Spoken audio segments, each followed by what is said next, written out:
Glory to God. ఇవాళ వాక్యమును విందాం. ఒక సమస్యను, శ్రమలను ఎలా ఎదుర్కోవాలని దేవుడని యేసుక్రీస్తు చెప్పినటువంటి జీవిత సత్యము.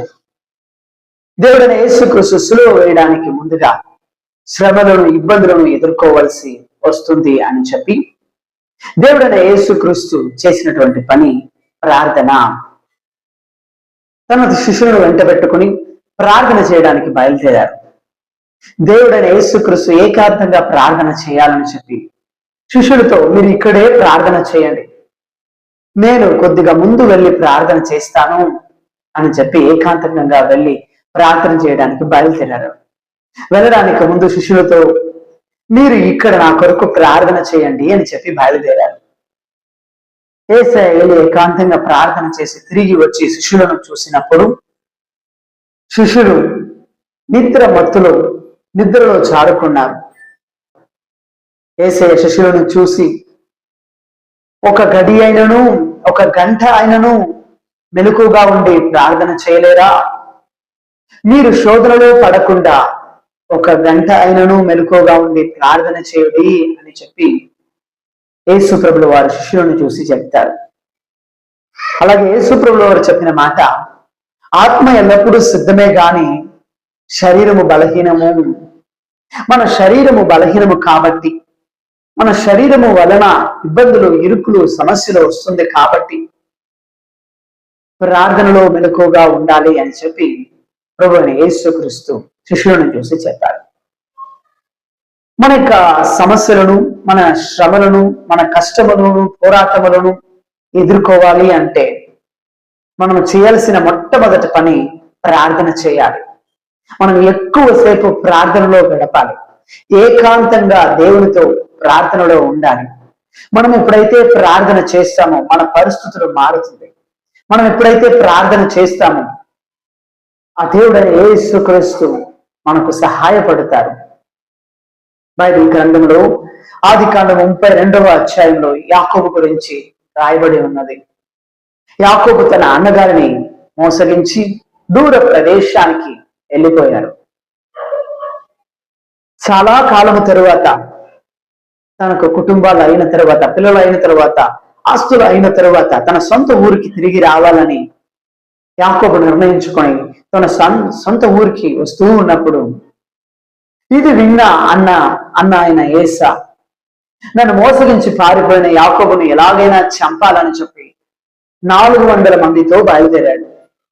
ఈ వార్త విన్న యాకోబుకి గుండె దిగులు వచ్చింది, భయం వచ్చింది. గుండె నిండా భయము. అయ్యో, నా అన్న నన్ను చంపేస్తాడేమో అని చెప్పి ఆ కలవరపడ్డాడు.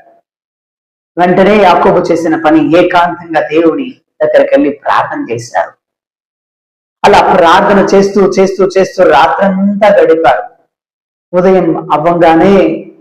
ఉదయం తెల్లవారు అవుతూ ఉన్నప్పుడు ఆ పెందల కాడనే దేవుడు యాకోబుకి దర్శనమయ్యాడు. యాకోబుకు దర్శనమైనప్పుడు యాకోబు దేవుని యొక్క కాళ్ళను గట్టిగా పట్టుకొని, మీరు ఎవరు, మీ పేరు చెప్పండి అని చెప్పినప్పుడు దేవుడు యాకోబును ఆశీర్వదించి అక్కడ బయలుదేరడం చూస్తున్నాము. యాకోబు ఎప్పుడైతే ప్రార్థన చేస్తారో, యాకోబు ప్రార్థన చేసినప్పుడు స్వయంగా దేవుడు దిగి వచ్చి యాకోబుకున్న సమస్యలను మారుస్తారు. 400 మందితో వస్తున్న ఏసావు ప్రార్థన చేసినందువలన ఆ పరిస్థితులు మారిపోయినాయి.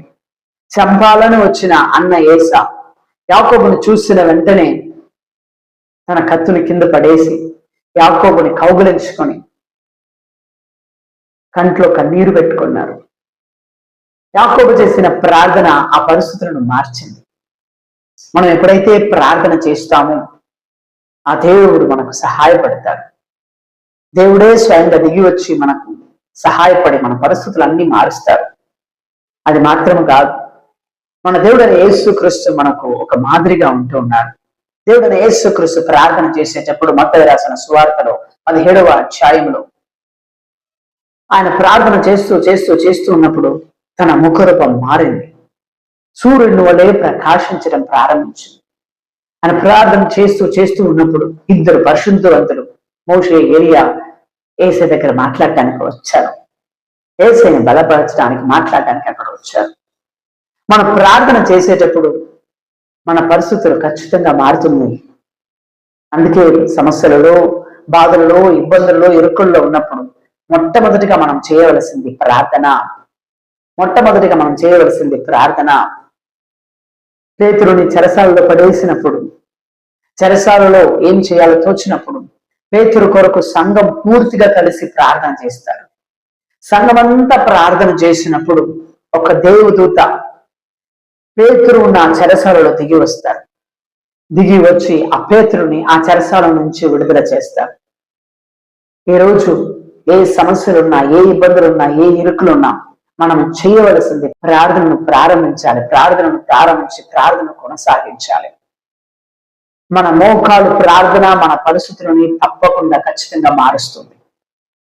మనం ప్రార్థనలో బలంగా మారాలి. ప్రతిరోజు ప్రార్థన చేయాలి. అలా చేసినప్పుడు దేవుడు దిగి వచ్చి మనకు సహాయపడతాడు. అలాగే కళ్ళు మూసుకుందామా, ప్రార్థన చేసుకుందాం. ప్రేమ గల తండ్రి, మహోన్నతుడా, నజరేయుడైన యేసుక్రీస్తు నామములో ప్రార్థన చేస్తున్నాము నాయన. ఎప్పుడైతే ప్రార్థన చేస్తామో అప్పుడు సమస్యలు, ఇబ్బందులు, ఇరుకుల నుంచి విడుదల చేసే దేవుడు ఆయన. మా సమస్యలు, ఇరుకుల నుంచి విడుదల చేసే దేవుడు నీవు నాయన.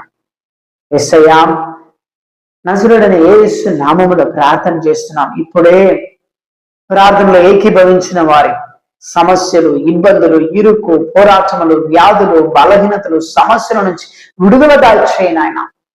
మీ ఆశీర్వాదం, సంతోష సమాధానం దాయిచేయండి నాయన. మీరు తోడు నీడగా ఉండి ఆశీర్వదించండి అని చెప్పి ప్రార్థన చేస్తున్నాం. నజరేయుడైన యేసు నామములో ప్రార్థన చేస్తున్నాం మంచి పరలోకపు తండ్రి. ఆమేన్. ఆమేన్. God bless you all. God bless you all.